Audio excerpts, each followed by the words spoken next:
You're listening to the True North Success Podcast. Real stories of personal, professional, and financial wins from Alberta's best. With your hosts, Gary Ma and Amy Kim. Hey everybody, welcome to the show. Today my special guest is Erin Fischer. Erin is a very accomplished mental health care leader and entrepreneur with many years of experience practicing as a registered psychologist. She has worked as a psychologist for many organizations, including the WCB, Primary Care Network, and CBI Health. She specializes in helping to treat first responders experiencing workplace trauma. She is trained in somatic experiencing therapy and EMDR therapy, more commonly known as eye movement desensitization and reprocessing. Currently, Erin is the founder of Fischer Psychological in Sherwood Park, Alberta, providing psychological treatment to civilians and first responders. It is my pleasure to have Erin Fischer on the show today. Welcome to the show. Thank you so much, Gary. It's a real pleasure to be here. So, Erin, I gave a quick overview of your success, but can you fill in the details of what your business is all about, who you serve, and how long you've been doing this for? Yeah. So I started Fischer Psychological in 2022. At that time, I was working for another company dealing with first responders and psychological injuries related to the frontline services that they provide. Through that job, I really developed a passion for working with that population. And so as I segued into starting Fischer Psychological, I decided to keep up with that work. So a lot of my work does focus on supporting municipal police. I also work with a lot of EMS, corrections officers, nurses, social workers, many of these professions in which people are dealing with high rates of stress. And so I would say that like my practice also does extend to working with civilians as well. And so I do focus quite a bit on treating trauma and its effects. And so in some of those civilian populations, people might be dealing with things like the effects of an abusive relationship. They might be dealing with childhood trauma, parents who were absent growing up, substance abuse, family, mental health issues. All of these things can leave a traumatic imprint on people. And so, that's some of the folks that I work with. Right on. Yeah. So, I mean, you've been a psychologist for roughly about 15 years or so? Yeah, I became fully registered in 2012. And since that time, I've primarily worked for other people, as you mentioned, Gary. I mean, right. WCB, I've worked for other people's private practices, Primary Care Network, Homewood Health, right. CBI. And so there's been a variety of places that I've worked earlier in my career before starting Fischer Psychological. So through this journey, what kind of sets you apart from the competition as a practitioner right now? Like what comes easy to you that others might find challenging? Yeah. Well, I think my years of experience is one thing. Psychology, much like other professions, there's lots of nuances to it. It's complicated, and so that those years of experiences have really helped me to tease apart those nuances. I think that I am really good at reading between the lines. In mental health, it's not just about what people tell you; it's what they don't tell you, and it's how what their nonverbal behavior suggests about what they're going through and what some of their challenges might be. And so being able to pick up on that, bring that forward. And I think one thing that I also do quite well is to make people aware of that in a Mm-hmm. way and at a time that they can really hear. Often when people come in for therapy, they're maybe not quite ready to give Mm. themselves a hard, cold look in the face. I mean, it's Mm-hmm. hard. And so knowing when and how to sort of give people, some tough to hear feedback, Right. what a learning edge might be, where they could stand to improve, is a skill. Nice, nice. Through this, what kind of tips or suggestions would you give someone who wants to be more successful? Yeah, as a psychologist. Yeah. Yeah. Well, I think of that in two ways. As in now having a private practice and being a business owner, Yes. I think about that in terms of business development, but then I can also think about that clinically. So I can speak to both. But Sure.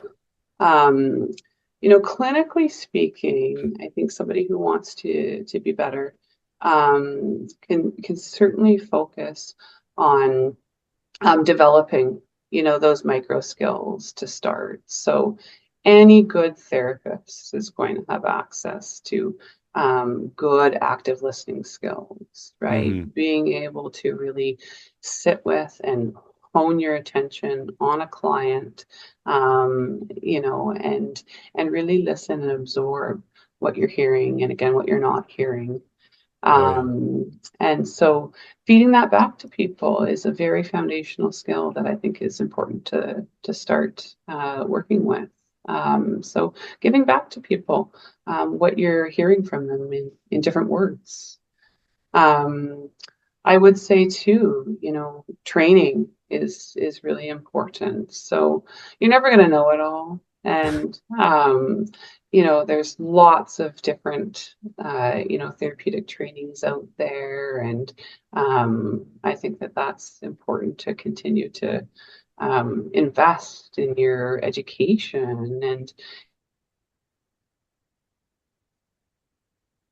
update your skills. Therapies change, modalities change, and best practices change. And so to be constantly sort of educating yourself and refreshing those skills. The other thing I'll say is consultation.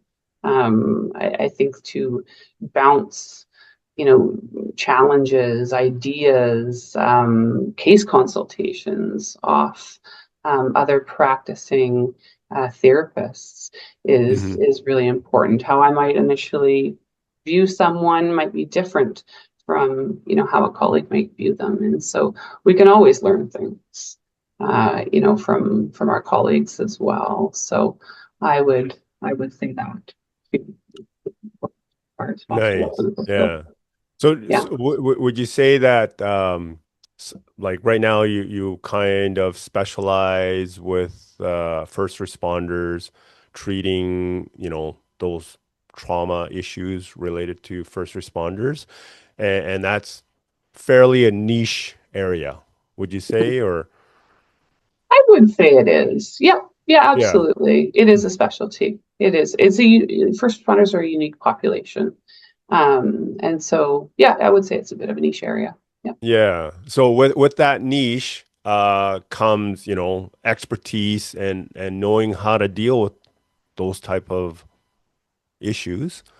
And you know, how have you seen that type of, treatment, be very successful? Like what kind of treatments are, been successful in that? Yeah, yeah, for sure. So some of the primary modalities that I use, in working with the first responder population is EMDR, Mm-hmm. um, also somatic experiencing, and I do quite a bit of prolonged exposure as well. Each of these modalities essentially focus on going back to a traumatic experience in some way, Mm-hmm. um, and working to digest it. What happens with trauma is that a stressful or overwhelming experience, it gets locked in the nervous system. Mm-hmm. We simply do not have the tools or maybe the wherewithal, to digest that information in full in the moment. And so Mm-hmm. we have to go back to it. We have to feel, the feelings that are still there, Mm-hmm. work through the thoughts, the sensations in the body, as a way to discharge them, as a way Okay. to release them. Right. Okay. Through that process, you help people to make sense of what's Right. happened to them, Mm-hmm. to essentially develop a different perspective on it. So these therapies, they don't make the trauma go away. They don't rewrite history, Right. um, but they change what the experience means to you now. Mm-hmm. Help you to be more at peace, with a difficult experience, right? Right. Yeah. The death of a loved one. Yeah. Yeah, somebody holding you at knife point, right? I mean, these are just a few examples. Right. Yeah. I mean, it's definitely got to be challenging. What's one of the biggest challenges that you've had to overcome in your career, and how were you able to turn that into a positive? Yeah. Well, I think one of the biggest challenges that I've encountered, I mean, since starting my private practice, Mm-hmm. is actually figuring out the business end of Mm. things. I mean, when you go to school for psychology, Yeah. they teach you psychology. Yes. They don't teach you business. Right. And so I actually held off starting my own private practice, I think, Mm-hmm. for some time out of uncertainty and fear around, you know, business smarts, frankly. Right. Yeah. Yeah. Um, and so I've had to learn that, and I'm still learning that. Yeah. And so I think I've overcome it in a number of ways. I mean, certainly picking people's brains who have done it before me and, trying any tips or tricks they have to offer. I've also come to appreciate just the importance of networking and Mm-hmm.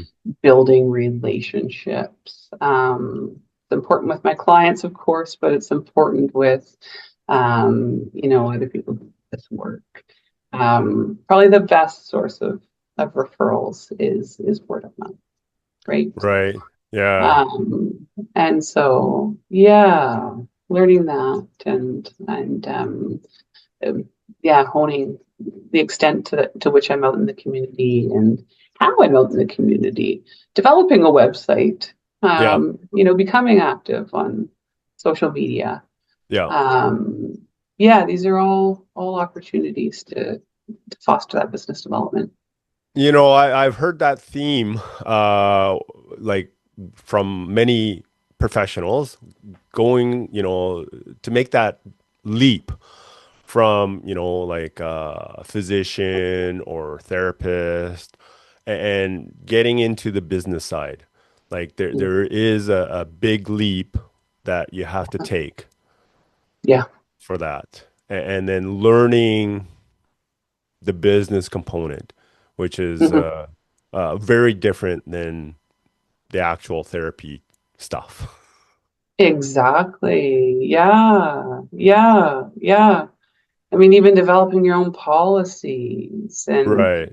your systems, is a big technical piece of it, I feel.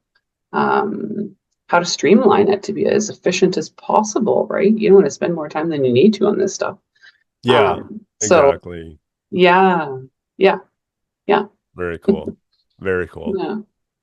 So it sounds like things are going really well for you and your business. A lot of healthcare professionals are looking towards the future at how they can create income outside of their business to increase or even replace their current active income. What are your thoughts on this? Mm-hmm. Mm-hmm. Yeah.